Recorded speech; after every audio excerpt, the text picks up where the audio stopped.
seem to be dwindling a little bit here in the last few minutes of the day. So we're doing really well until this break. And now I see more people, more empty chairs than we had before. But we will persevere because we only have 20 minutes to go, and we'll be back here bright and early tomorrow morning for more exciting information. So let me just, let me say a few more things before the end of the day, before I forget. So first of all, for those people who we haven't met, I mean, when I say we, I mean members of the leading group, it'd be really nice to have a chance, please come up and introduce yourself. I'd like to get to know who's here. I should point out Elliot back there is a member of the group. Wan Chan, sitting over there in the corner, is the one who did all the AWS infrastructure, got all this stuff working and rebuilt the system from scratch at like 4 a.m. last night so that it would be all fresh for you this morning, right? And then other members will be here, and then Todd was around somewhere, but maybe he had to go to a meeting. There'll be some more people here tomorrow, and we'll introduce them as well. And I think that's probably enough about that. But please do, take a chance during the breaks to come around, meet members of the group. I'd like to hear, what people are interested in. I especially like to get feedback on these materials. I mean, whether people think this is useful at a good level and too fast, too slow. I already said that once, but I'm, sincere about wanting to know. And then tomorrow, again, I'll do the morning, and I'm going to have to disappear at noon for this meeting I mentioned. And I hope to be back before the end of the boot camp, so I'll be here, hopefully to say goodbye to everybody before 3 o'clock. But Wan Chan and Elliot and some others will be speaking and talking about directions for the project in the afternoon hours. All right, so let's take a look at PageRank. Okay, so this is the PageRank algorithm. I've only got one slide on it, and then we'll look at the code, and then I'll give you your assignment. So the PageRank algorithm computes an iterative solution to the following equation. This is over a graph, all right? And so you think of the web as a bunch of pages linked by hyperlinks. Okay, the pages are nodes, the hyperlinks are edges. And so then if you had a random surfer who started someplace at a random page on the web and then moved with equal probability to any of the outlinks on that page and repeated that process, and just basically did a Markov, a random walk, let's say, over the graph, what's the probability that they would hit any particular node? All right, and I add one more idea to the model, which is at any point in time, they might decide they don't like where they are, and with some probability just go to another random page and start walking from there again. Okay? So this equation solves the probability that they will visit any particular page. Okay, this is the steady state distribution of probabilities. And so what does this say? Well, so the probability of visiting a page is what? Well, let's ignore this part for the moment. What this is saying is, well, look at all the predecessors, okay? And so these are all the pages that point to this page, and it's the probability that you visited the page that pointed to this page divided by the number of links out of that page. So if you were on that predecessor page, the chances you would have come to this page is, that probability of visiting the predecessor divided by the number of options you had for leaving that page, summing up over all the pages that point to this page. Okay? But then weighted by the probability that you'll decide to just jump to another page. So if D is the probability that you'll just go to another page somewhere on the web at random, then the probability you'll come to this page is 1 minus D over N, and then the D scaling factor applies to this sum as well. All right? Okay, so it's a recursive equation, and so this is solved iteratively. All right? And it's a pretty straightforward piece of code. Let's take a look at the core of it, and then we'll talk about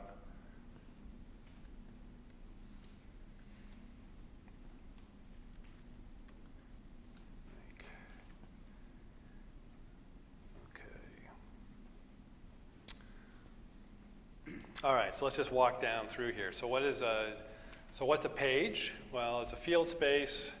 You have the number of links out, and then you have the rank. So this is the actual page rank. And then next rank is because you're doing this iteratively. So you want to use the old ranks to update the new ranks. Okay, so you're reading from the rank of the previous iteration, writing the rank of the current iteration. And then what's a link? Well, a link is a source page and a destination page. Okay, that's it. So it's just an edge between two pages. And then this is a little bit of Terra code. So when we're reading in the graph, we're going to skip over some stuff at the front. Okay, and this is again a little Terra function to read stuff in the graph format that we have. All right, so this is just all about loading the graph. Okay, so then here's a task to initialize the graph. What does this do? Well, it does some timing, as you can see. But then it says that the initial rank is going to be just 1 divided by the number of pages. All right, so the chances, we just initialize the probability of visiting a particular page at 1 over n, where n is the number of pages. And then the next rank is going to be this d factor that's damp. Divided by 1 minus that divided by the number of pages. Okay, and initially the number of outlinks is 0, and that'll get updated as we finish the initialization.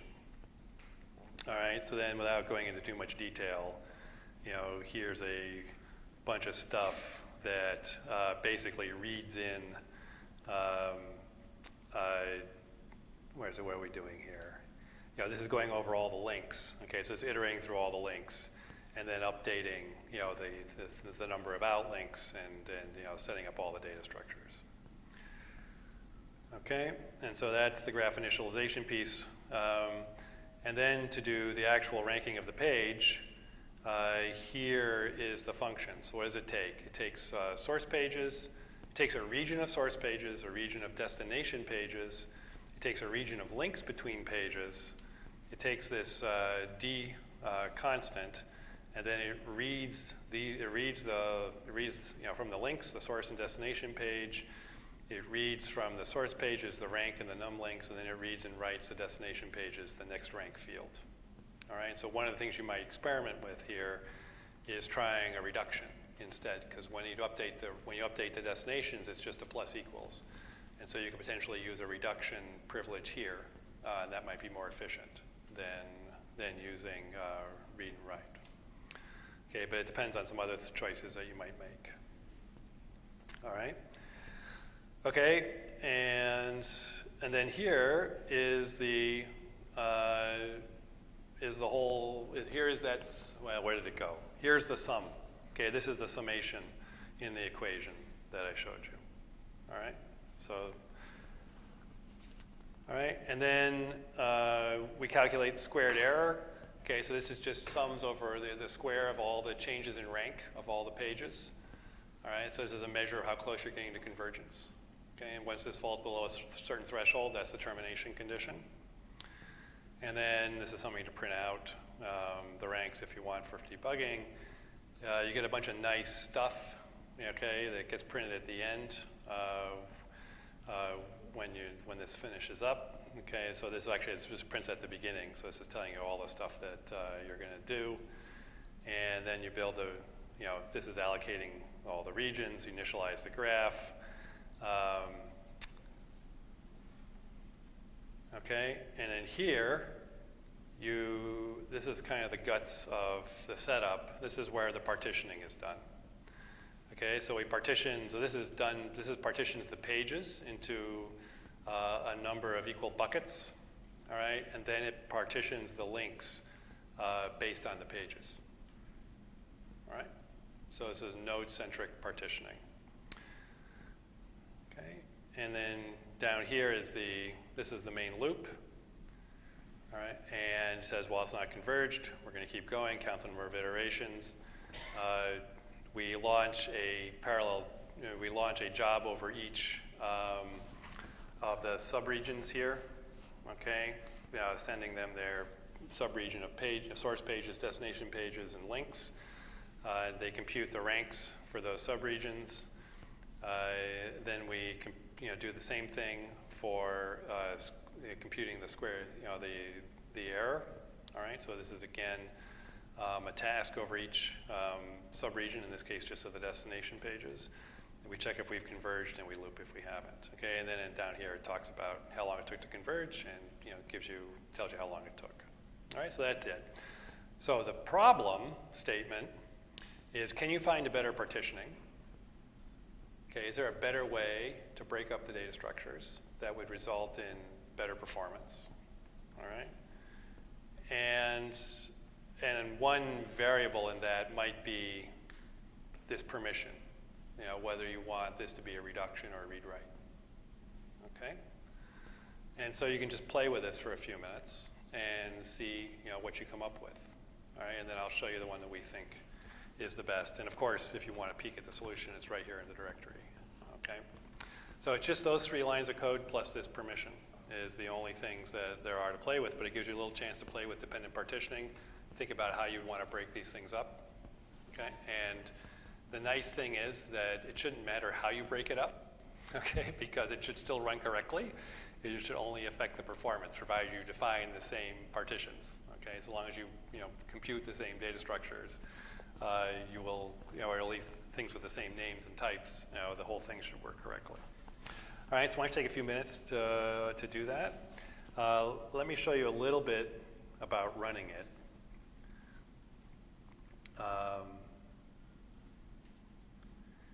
Let's get,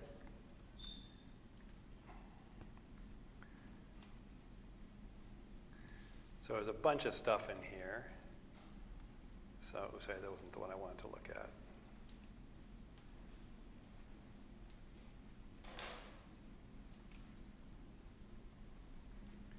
Here it is. Okay. Yeah, so to run this, the way we're running it is we're running it with 8 CPUs and 4 GPUs. And there's a particular data set. There's a particular graph that's right there in the directory. And we're allowing up to 8 parallel jobs. Okay. Now, the GPU thing doesn't make any difference because at the moment there's no demand CUDA pragmas in the code. So it's only going to generate CPU kernels, so it'll just run on the 8 CPUs and it'll produce 8-way parallelism for those. And the question is, how tightly can you get that graph to look, that profile to be? All right, and if you want to experiment with adding demand CUDA to some of the tasks, go ahead and do that, and then it'll ship some of the jobs off. It'll ship those tasks off to the GPUs. All right, see what you can do.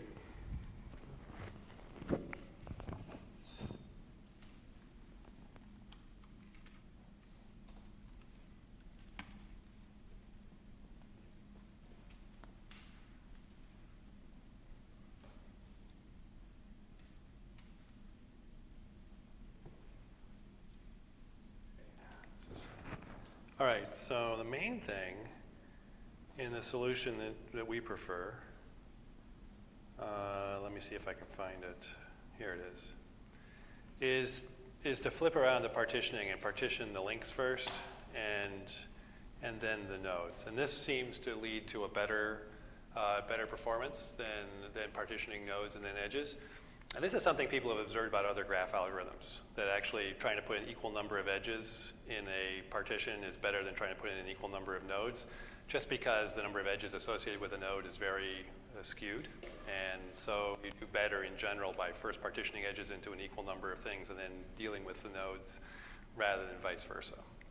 All right, so I think the main reason for doing an edge-based partitioning is just that you're more likely to get something that that's reasonably well load balanced. So here's the particular partitioning that we used, okay? And then there's a couple of image partitions here,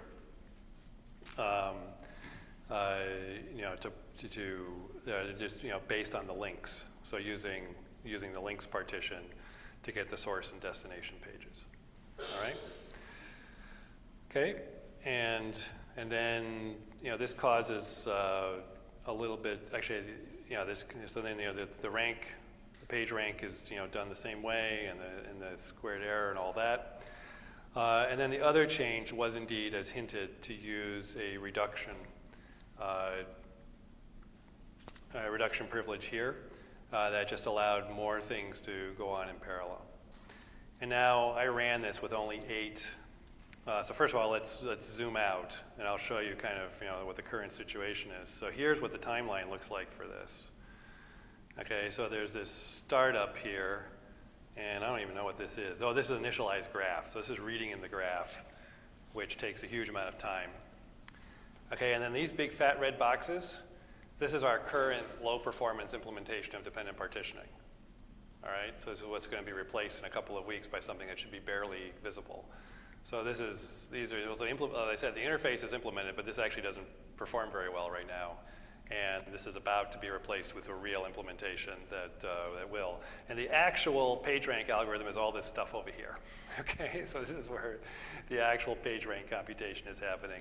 So let's zoom in on that. And you can see that here are these big green boxes are in fact the ranks. These little blue boxes in here are the calculating the error. Wan Chan and I were debating why this processor got 2 instead of processor 6 getting 1. But it looks like this thing ended up waiting on something because down here we have some other information that I haven't shown you. So here's an analysis of fills, okay, showing when fills were done. And you can see that actually the fills got sequentialized for some reason, all right? And so that probably delayed this guy. His fill probably got done last. And so if he had been ready earlier, he probably would have gotten sent to processor 6. But for some reason, these didn't get parallelized. And that's either a bug or a mistake somewhere that we have to fix, okay? And then this is some stuff about copies. These are the copies that go on, that you do have to move some information between the different partitions. So these are the copies that go on between the different iterations of the algorithm. All right, so that's what it looks like, okay? And that is it for today. All right, so why don't we stop there? We're over time, but people now have time to get to the restaurant. And you actually have a little bit of time before that if you want to. You might be able to go back to your hotel if it's close by. And I will see you at P.F. Chang's at 6 p.m. for those who are going. If you need directions, please come and see me, and I'll see you at dinner.